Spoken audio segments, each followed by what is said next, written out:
All right, I was asked to, can you guys hear me okay? I was asked to talk to you about the size of the problem.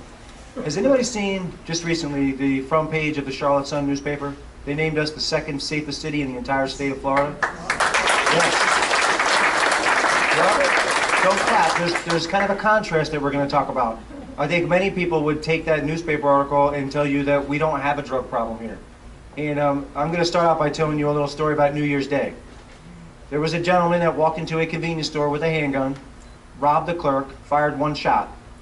About 6 hours later, our officers responded to a suspicious mail complaint by a neighbor who said someone was trying to break into their home. Our officers got there.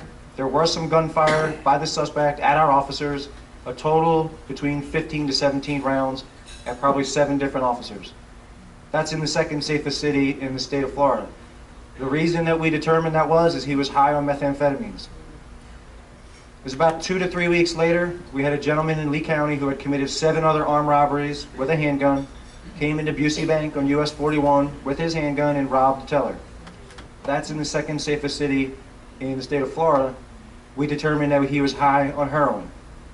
So when you talk about what people are willing to do and where they're willing to do it, you can't exclude any community, including ours. So up here you can kind of read this slide. This is more on a national level.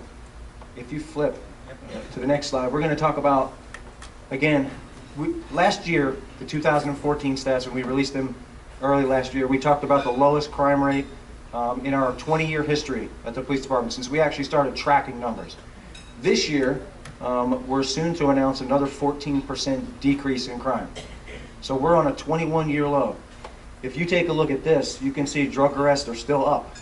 So as total crime is dropping, our drug problems, clearly this is an indication that our officers responding out there and just arresting people and having this revolving door isn't working.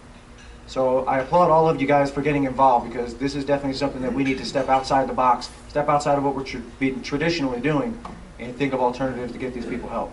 So thank you.